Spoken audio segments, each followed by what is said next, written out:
Bayangkan suatu malam di kota Madinah.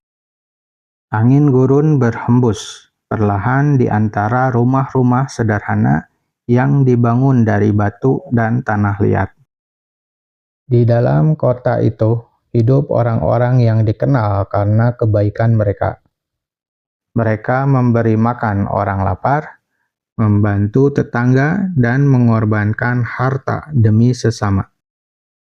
Islam memang mengajarkan kasih sayang.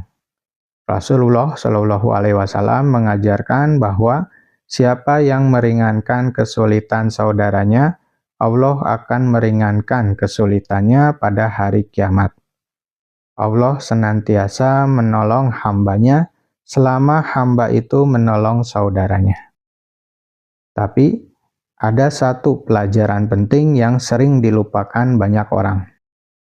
Tidak semua bantuan adalah kebaikan.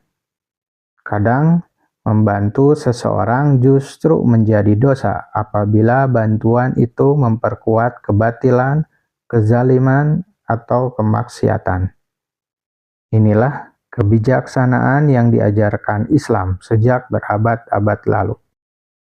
Banyak orang mengira bahwa menjadi baik berarti selalu berkata "ya" kepada setiap permintaan. Tapi Islam tidak mengajarkan demikian.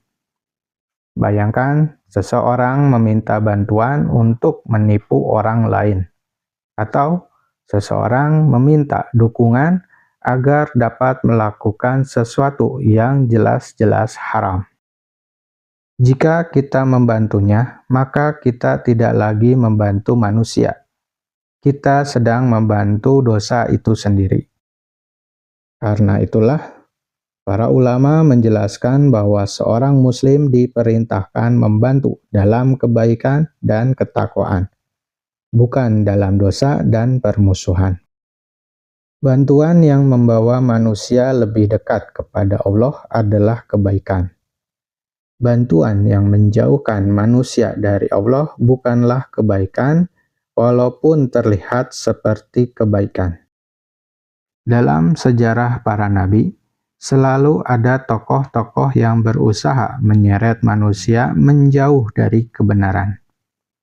Nabi Nuh alaihi salam menghadapi para pembesar yang menghalangi dakwah.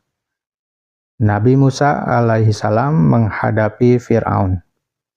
Nabi Muhammad sallallahu alaihi wasallam menghadapi para pemimpin Quraisy yang menolak kebenaran meskipun mereka mengetahui risalah beliau. Mereka bukan sekedar orang yang berbuat salah. Mereka mengajak orang lain untuk ikut melakukan kesalahan. Ketika seseorang menggunakan pengaruhnya untuk menyebarkan keburukan, maka mendukung misinya berarti ikut memperluas kerusakan. Karena itu, seorang muslim harus berhati-hati. Tidak setiap proyek layak dibantu, tidak setiap perjuangan layak didukung, dan tidak setiap ajakan pantas diikuti. Sejarah dunia dipenuhi kisah para penguasa zalim. Mereka seringkali tidak dapat melakukan kezaliman sendirian. Mereka membutuhkan pendukung. Mereka membutuhkan orang-orang yang diam. Mereka membutuhkan orang-orang yang bersedia membantu. Kadang bantuan itu berupa tenaga, kadang berupa uang, kadang hanya berupa pembenaran. Islam mengajarkan bahwa seorang muslim tidak boleh menjadi alat bagi kezaliman. Karena setiap bantuan yang memperkuat penindasan akan ikut dipertanggungjawabkan di hadapan Allah. Kita mungkin tidak memegang cambuk. Kita mungkin tidak mengucapkan perintah. Tapi jika kita menyediakan jalan bagi kezaliman itu terjadi, maka kita telah mengambil bagian di dalamnya. Ada perbedaan besar antara orang yang belum mengetahui kebenaran dan orang yang mengetahui tapi menolaknya karena kesombongannya. Al-Quran berkali-kali menceritakan bagaimana sebagian kaum terdahulu melihat tanda-tanda yang jelas, tapi tetap menolak karena ego mereka lebih besar daripada kecintaan mereka kepada kebenaran. Orang seperti ini sering mencari bantuan bukan untuk menemukan jalan yang benar. Mereka mencari bantuan agar bisa tetap bertahan dalam kesalahannya. Dalam kondisi seperti itu, yang mereka butuhkan bukan dukungan, melainkan nasihat. Bukan bantuan untuk melanjutkan kesalahan, tapi bantuan untuk keluar darinya. Ini adalah pelajaran yang sulit dipahami. Kadang bentuk kasih sayang terbesar bukanlah memberikan apa yang diminta seseorang. Kadang kasih sayang adalah mengatakan tidak. Seorang ayah yang melarang anaknya memegang api bukan karena membenci anaknya. Seorang dokter yang melarang pasien mengkonsumsi racun bukan karena tidak peduli. Demikian pula dalam Islam.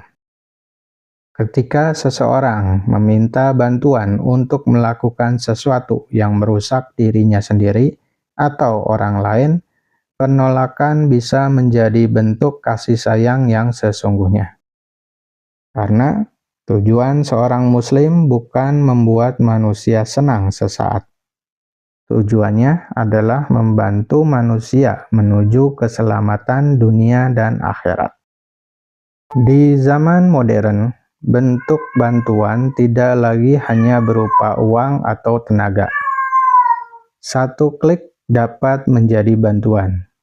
Satu unggahan dapat menjadi bantuan. Satu dukungan publik dapat menjadi bantuan. Karena itu, setiap Muslim perlu bertanya kepada dirinya sendiri, apakah bantuan ini mendekatkan seseorang kepada kebaikan atau justru memperkuat keburukan? Jika bantuan itu membawa manfaat, membawa keadilan, dan membawa ketakwaan, maka berikanlah dengan ikhlas.